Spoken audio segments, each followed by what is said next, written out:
오늘 우리에게 주신 하나님 말씀은 시편 92편 말씀입니다.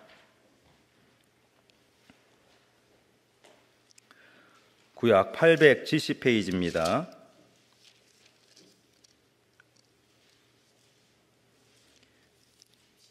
시편 92편 제가 봉독하겠습니다. 하나님의 말씀입니다. 지존자여 시편금과 비파와 수금으로 여호와께 감사하며 주의 이름을 찬양하고 아침마다 주의 인자하심을 알리며 밤마다 주의 성실함을 베품이 좋으니이다. 여호와여 주께서 행하신 일로 나를 기쁘게 하셨으니 주의 손이 행하신 일로 말미암아 내가 높이 외치리이다. 여호와여 주께서 행하신 일이 어찌 그리 크신지요 주의 생각이 매우 깊으시니이다. 어리석은 자도 알지 못하며 무지한 자도 이를 깨닫지 못하나이다. 악인들은 풀같이 자라고 악을 행하는 자들은 다 흥황할지라도 영원히 멸망하리이다. 여호와여 주는 영원토록 지존하시니이다. 여호와여 주의 원수들은 패망하리이다.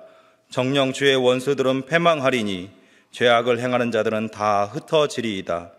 그러나 주께서 내 뿔을 들소의 뿔같이 높이 드셨으며 내게 신선한 기름을 부으셨나이다. 내 원수들이 보응받는 것을 내 눈으로 보며 일어나 나를 치는 행악자들이 보응받는 것을 내 귀로 들었도다. 의는 종려나무같이 번성하며 레바논 백향목같이 성장하리로다. 이는 여호와의 집에 심겼으며 우리 하나님의 뜰 안에서 번성하리로다. 그는 늙어도 여전히 결실하며 진액이 풍족하고 빛이 청청하니 여호와의 정직하심과 나의 바위 되심과 그에게는 불의가 없음이 선포되리로다. 아멘. 오늘 본문에서 시인은 1절부터 4절까지를 묶어서 주님을 찬양하는 것이 좋습니다로 시작해서 하나님이 찬양받기 합당하신 분임을 고백합니다. 우리말 성경에서는 2절과 3절이 없는 것으로 나오지만 이 원문 성경에서는 1절의 내용이 2절과 3절에서 반복되는 형식으로 하나님을 찬양하는 것이 좋습니다를 반복하는 내용으로 쓰여져 있습니다. 그리고 4절에서 하나님을 왜 찬양해야 하는가, 하나님을 찬양하는 이유를 설명하고 있습니다. 그런 의미에서 여러분, 우리의 찬양의 목적은 하나님께서 행하신 일들을 기념하기 위함입니다.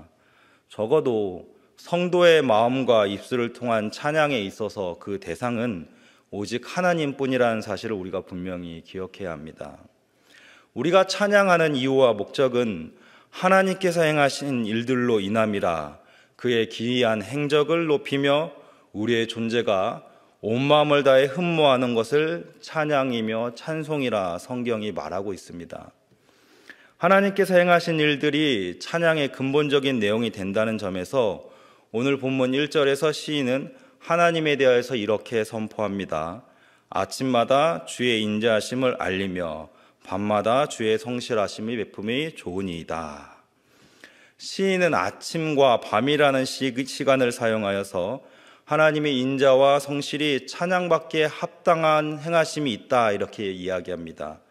아침과 밤이라 함은 이른 새벽부터 가장 늦은 저녁의 시간을 말하는 것으로 사실상 사람에게 주어진 하루의 모든 시간을 의미하는 표현입니다.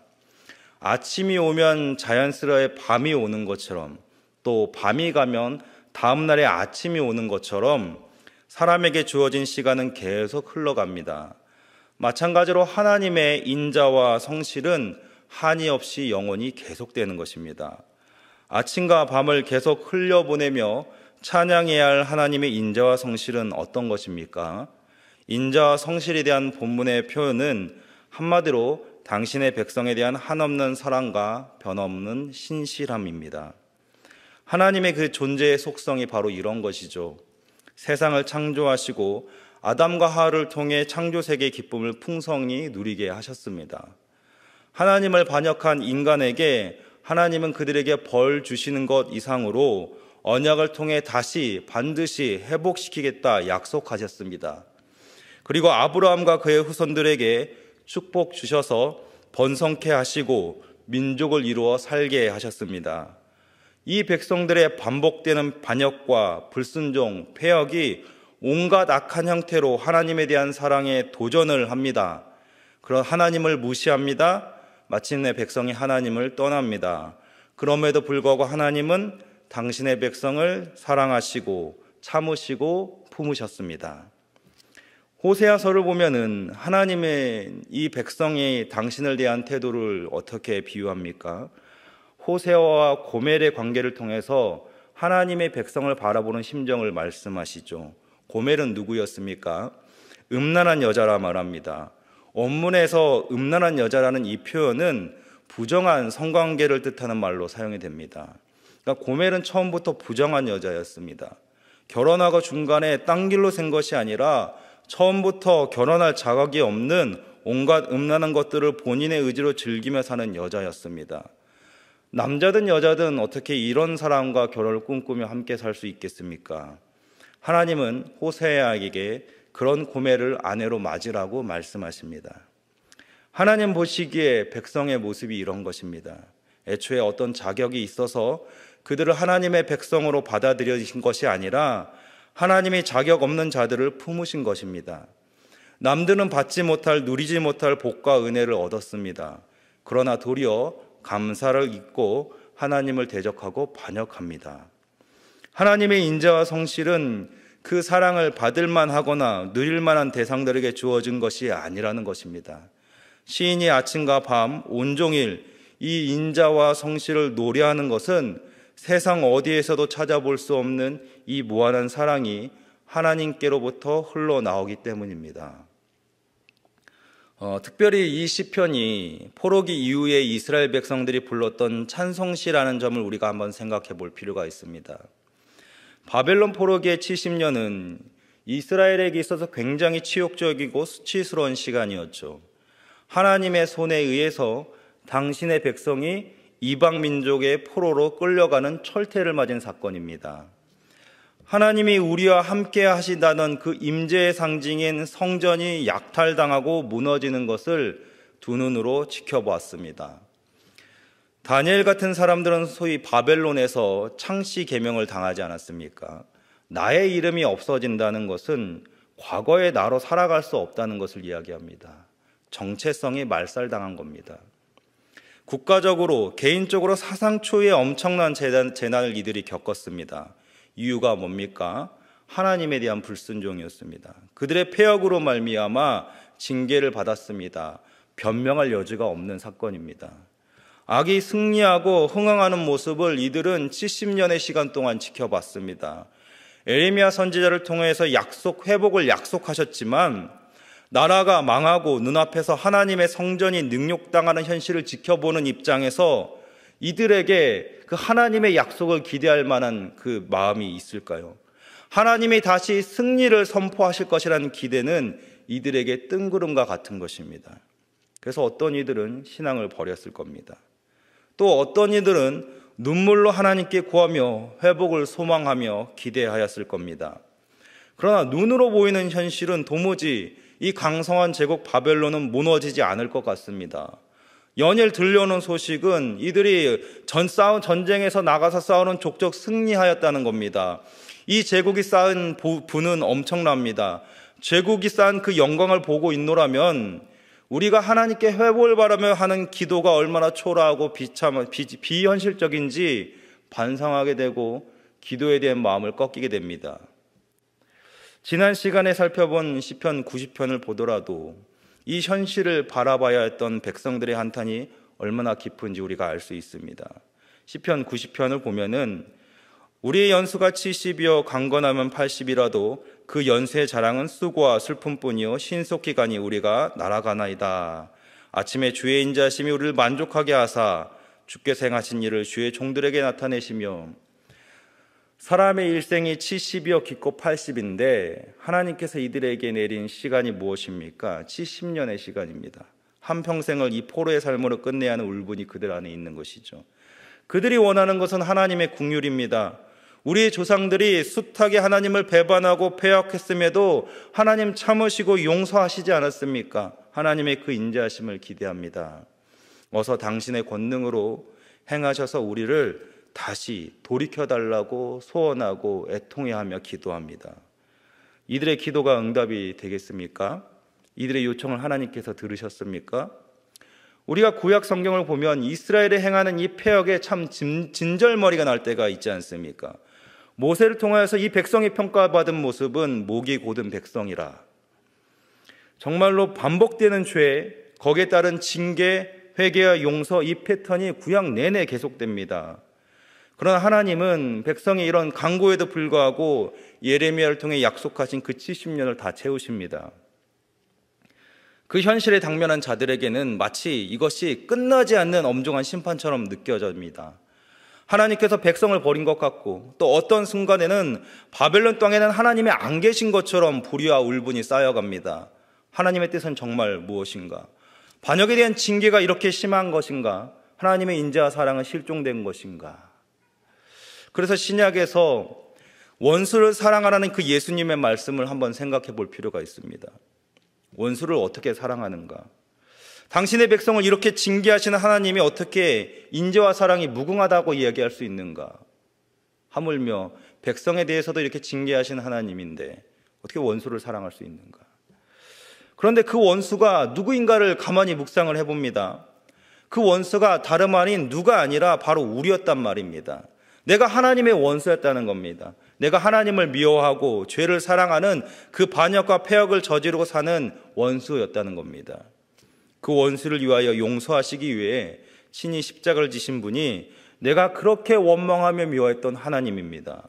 나의 미움과 상관없이 그분은 나를 위하여 원수의 창에 찔려 피 흘리시고 죽으셨습니다. 그렇게 깨달아 보니 그 십자가에 달리신 예수가 매달린 장소가 사실은 내가 매달려야 했던 장소라는 것을 보게 됩니다.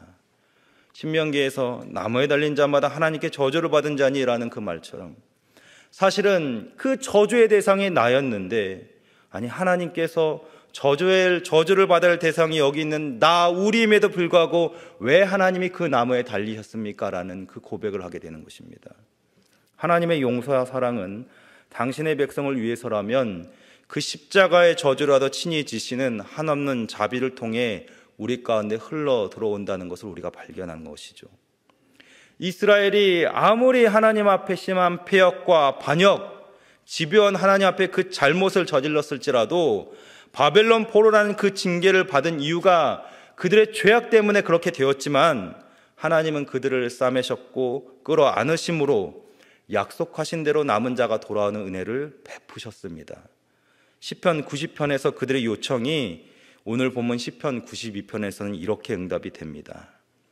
우리의 연수가 70이요 강건하면 80이라도 그 연수의 자랑은 수고와 슬픔뿐이요 신속히 가니 우리가 날아가나이다. 하나님이 70년을 우리가 어떻게 버팁니까? 라는 그들의 한없는 초라한 인생을 토로한 그들의 기도에 오늘 본문 12절에서 14절까지는 이렇게 응답합니다. 같이 한번 읽겠습니다. 시작. 의인은 종려나무와 같이 번성하며 레바논의 백향목같이 성장하리로다.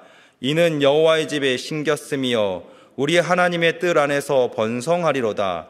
그는 늙어도 여전히 결실하며 진액이 풍족하니 빛이 청청하니. 여기서 말하는 그 레바논의 백향목은 자라면 30m 이상 자라는 뿌리가 견고한 나무입니다. 어떤 나무의 안에서는 1000년 이상도 살 수 있는 장수한 나무가 레바논의 백향목이라고 합니다. 종려나무도 같은 의미로 이해합니다. 곱게 자라나는 생명력이 풍성한 나무가 종려나무입니다. 그런데 지금 이 나무가 어디에 심겨져 있습니까? 여호와의 집에 심겨져 있습니다.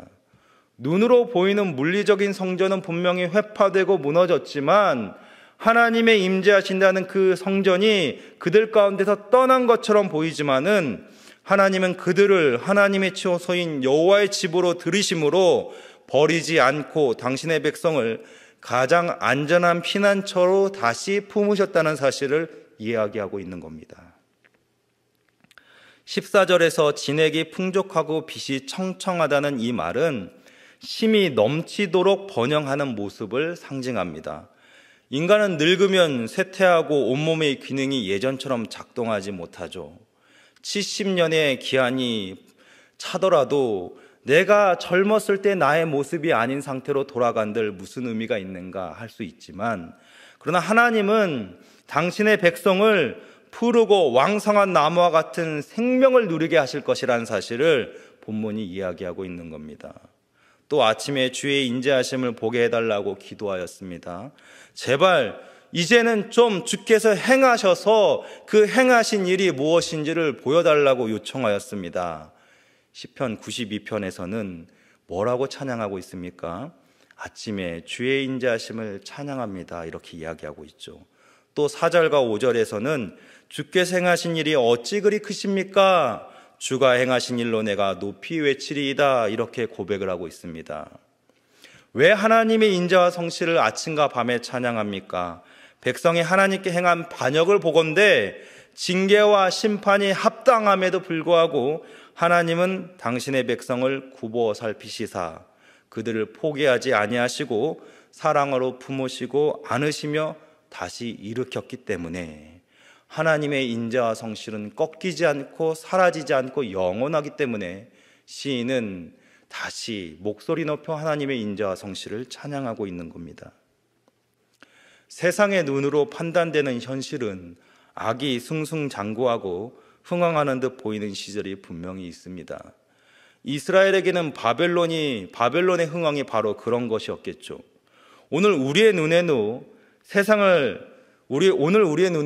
세상은 예수를 믿는 자보다는 예수를 모르는 자들이 더 잘 살고 흥황하는 것처럼 보입니다. 하나님의 말씀대로 정직과 선을 베풀며 살기에는 사실 불법과 악이 더 용납받고 오히려 많은 것을 누리며 사는 현실을 보게 됩니다. 7절에서도 시인은 악인들은 풀같이 자라고 악을 행하는 자들은 다 흥황할지라도 라는 표현을 사용하고 있죠. 악이 풀같이 융성한 생명력으로 급속히 자라며 여기저기에서 그 존재를 드러내는 현실을 보게 되는 겁니다. 기세등등하게 세력을 형성하고 뻗쳐나갑니다. 예, 그것이 사실입니다.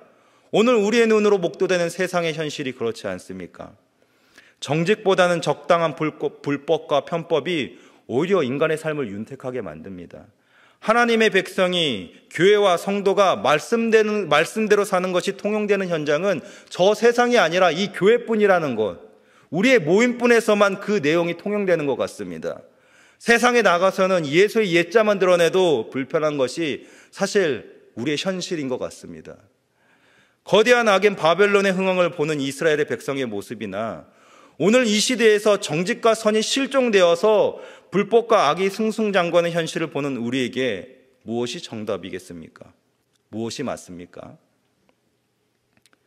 그것이 잠깐이라면 사실 신앙으로 얼마든지 참을 수 있겠으나 때로는 이해할 수 없을 정도로 긴 시간 동안 악이 승리하는 모습을 지켜봐야 합니다. 정직과 선을 행하는 자들의 손해가 보상받지 못하고 지나가는 시간이 얼마든지 있습니다. 누군가는 예수 믿어도 별거 없다고 침을 뱉으며 돌아설 수도 있을 것입니다. 어느 순간에는 나조차도 정말 하나님이 계신 것일까 하는 그 의문이 들 수도 있습니다. 그러나 여러분, 우리의 믿음은 결과를 통해 얻은 결실이 아님을 기억하시기 바랍니다. 성도의 믿음은 주께서 행하신 일의 그 결과에 목적이 있는 것이 아니라 그분이 반드시 그런 일을 행하실 분이라는 사실을 믿는 것, 다시 말하면 하나님의 성품, 하나님이 어떠한 분인가를 아는 것에 우리의 믿음이 있는 겁니다. 그것을 본문에서는 언약의 하나님이라고 얘기하죠. 출애굽의 이스라엘 백성들이 만난 하나님은 사실 아브라함과 언약을 맺으신 하나님입니다.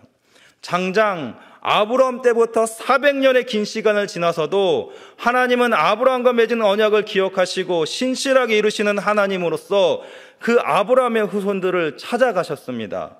시인이 본문에서 여호와라고 말하는 표현들은 이 언약의 하나님을 지칭하는 말입니다.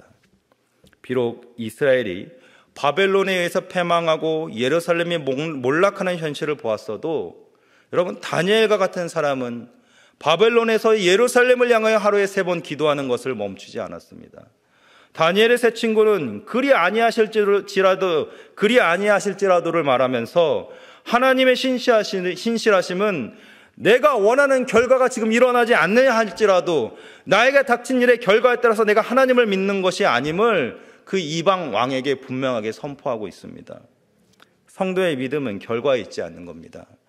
우리에게 결과는 하나님을 향해 나아가는 과정의 한 부분일 뿐입니다. 왜냐하면 우리에게는 영원히 망하지 않는 생명이 주어졌기 때문입니다.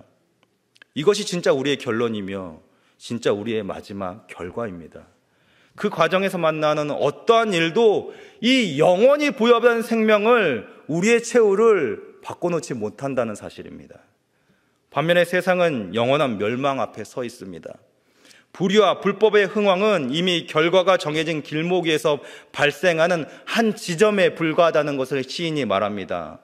주의 생각이 매우 깊으시니이다. 어리석은 자도 알지 못하며 무지한 자도 이를 깨닫지 못하나이다. 진실을 보는 눈이 실체를 바로 아는 지혜가 그들에게 없음을 시인이 말하고 있습니다. 시인은 그래서 찬송합니다. 찬양합니다. 눈에 보이는 악의 승리는 사실상 영원한 승리가 아니라는 것을 하나님의 그 기쁘심을 통하여서 깨달았기 때문입니다. 하나님은 영원토록 지존하시기 때문에 땅에서 풀같이 자라는 그 악의 흥황은 어느 순간에는 마르고 바람에 흩날리는 잡초와 같이 사라지고 패망하고 말 것이다. 시는 분명한 믿음 가운데 선언하고 있습니다. 하나님은 영원하시기 때문에 궁극적으로 어떤 세상의 결론도 하나님 앞에서 한날에 지나가는 시간일 뿐입니다. 반면에 하나님의 백성은 하나님 편에 신겨져 있기 때문에, 하나님의 그 집에 신겨져 있기 때문에 망하지 않습니다. 잠시 잠깐 고난을 당하나 여호와께서 그 고난을 돌이키시고 회복시킬 것임을 시인은 비로소 깨달아 아는 것입니다. 그것이 하나님의 인자와 성실입니다. 언약의 신실하신 하나님이 당신의 백성을 찾아 끝까지 언약을 이루셨던 것처럼 예수께서는 잃은 그 양 한 마리를 위해서는, 그 양을 찾기 위해서 어떠한 수고도 마다하지 않는 것처럼 하나님의 백성은 이 신실하신 사랑 위에 서 있기 때문에 우리는 안전하다고 말하고 있는 것입니다. 10절에서 주께서 내 뿔을 들소의 뿔같이 높이셨으며 내게 신선한 기름을 부으셨나이다. 뿔과 기름은 성경에서 메시아의 왕권을 상징하는 요소로 등장합니다. 뿔은 힘과 권능을 상징하며 기름을 붓는 것은 왕이나 제사장, 선지자를 세울 때 사용되는 형식입니다.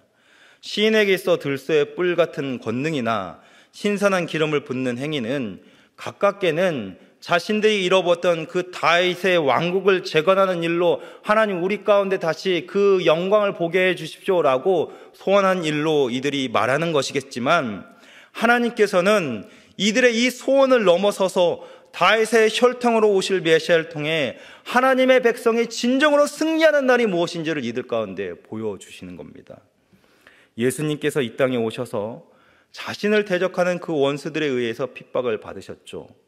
예수님 당시에도, 그 시대에도 세상은 번성하는 악이 우세한 것처럼, 그 악이 마치 세상의 권력을 잡은 것처럼 보였습니다. 악인들의 시기와 질투를 받으며 그리스도는 세상의 재판정으로 끌려갔습니다. 수많은 거짓 증언자들이 예수를 에워싸고 모욕하고 거짓 판결을 받아내어서 마침내 그들이 원하는 대로 예수를 십자가에 매달아 죽게 만들었습니다. 악이 승리한 것처럼 보였고 악의 우세로 이제 모든 결말이 난 것처럼 보였습니다. 그러나 주님께서는 악인들이 득세하는 세상의 법정에서도 오직 하늘에 계신 의로운 재판장을 바라보심으로 이 모든 일을 견디셨고, 하늘의 재판장이신 하나님은 악인들의 승리라 여겨지는 그 죽음에서 그리스도를 살려내심으로 세상의 힘으로는 도무지 하나님을 대적할 수 없고 세상의 권력으로는 도저히 승리할 수 없다는 것을 세상 가운데 증거하셨습니다. 부활하신 주님은 제자들을 찾아와 못 박힌 그 손과 발을 보이시면서 승리는 이것이다 말씀하셨죠. 세상이 자신들의 승리의 증거라 말하는 그 창과 못자국을 주님께서는 세상을 이긴 증거라 말씀하셨습니다. 세상의 힘, 권력, 창과 칼이 어떤 위협을 가해하도 그리스도를 능히 죽일 수 없는 것처럼 영원한 생명을 부여받은 우리 또한 세상이 어쩌지 못하는 존재라는 것을 주님께서 우리에게 말씀하고 있는 겁니다. 여러분, 그렇기 때문에 기독교는 구원의 종교입니다. 교회는 세상을 잘 살아가는 도를 배우는 것이 아니라 우리에게 이미 주어진 이 구원이 무엇인가를 배우는 곳입니다. 그러나 착각하면 안 되는 것이, 여러분, 구원을 배운다는 것이 우리가 죽은 다음에 이루어질 천국을 기다리는 그 과정만을 바라보는 것이 아니라는 겁니다. 구원은 정체성입니다. 구원은 오늘과 내일을 살아가는 현장성입니다. 신자에게 주어진 그리스도의 승리는 우리가 오늘을 살아가는 이 자리에서 시작이 되는 겁니다. 우리는 죄와 악에 어쩌지 못하는 그런 생명을 얻었기 때문에 우리는 이 생명으로 계속 자라나가는 겁니다. 악인의 시기는 영원하지 못하기 때문에 사라지는 그 영원한 형벌 아래 있지만 오늘 우리는 거기에 대비되는 영원한 생명으로 붙잡힌 바 되어 있기 때문에 영생을 소유한 자로서 영원히, 지금부터 영원히 자라나는 생명력, 자라나는 그 힘에 의해서 오늘을 살아가는 것입니다. 우리가 가진 이 생명력을, 우리는 이 생명력을 가지고 이 땅에서 싹을 피우고 꽃을 피우고 열매 맺는 현실을 살아갑니다. 우리의 삶은 울창해지고 충만해지는 그 삶을 살아가는 겁니다. 그것이 성도이며 교회가 가진 생명의 능력입니다. 단순히 세상에서 착하게 사는 것, 성실하게 사는 것이 우리의 정체성이 아니라 영광의 길에서 영광을 향해 나아가는 삶이 우리에게 주어진 삶의 실체요 정체성이라는 겁니다.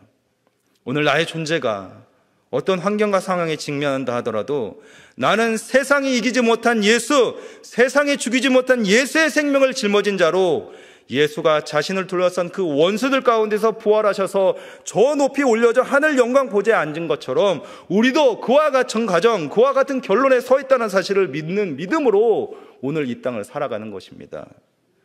어렵고 고되고 힘들어서 차라리 천국에 빨리 가고 싶다는 그 말이 사실 우리가 원하는 소망이 아니라는 겁니다. 우리는 아버지 아들이 가진 그 영광에 참여하는 양자됨을 얻었습니다. 하나님의 만물의 주인이시며 하나님이 여전히 이 세상을 다스리시며 모든 영광과 권세를 가진 분이라 고백하고 믿는다면 여러분, 그런 하나님의 아들이 된 자녀가 우리가 마주하는 현실에 어떻게 굴복할 수 있단 말입니까? 현실이 두렵습니까? 우리가 믿는 신앙이, 우리가 말하는 이 모든 내용이 비현실적인 것 같습니까? 우리가 살아가는 오늘을 반영하지 못하는 무능한 말인 것 같습니까? 만왕의 왕이신 예수도 이 땅에 오셔서 헤롯에 의해서 살해 유혹을 받았습니다. 빌라도에 의해서 사형 선고를 받았습니다. 세상의 왕노릇하는 자리에서 세상의 힘에 의해서 위협과 해위와 온갖 핍박을 다 받으셨습니다. 예수가 죽은 이유는 그가 세상의 힘에 무능하게 굴복한 것이 아니라 바로 저와 여러분들이 그 세상의 힘에 굴복당하고 조롱당하는 그 현실에서 우리를 구원하시기 위해서 기꺼이 무능하게 그 죽음을 감내하신 것입니다. 그분의 죽으심이 우리의 증거요, 그분의 부활이 우리의 능력입니다.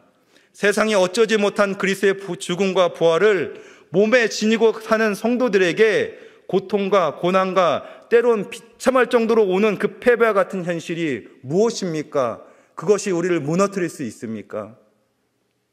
하나님이 다스리고 하나님이 죽음을 깨부심으로 승리하신 세상이 어떻게 우리를 패배자로 부를 수 있단 말입니까? 세상은 패배하였고 우리를 위협하고 고통을 주는 그 세상은 하나님의 영원한 심판 앞에 서 있습니다.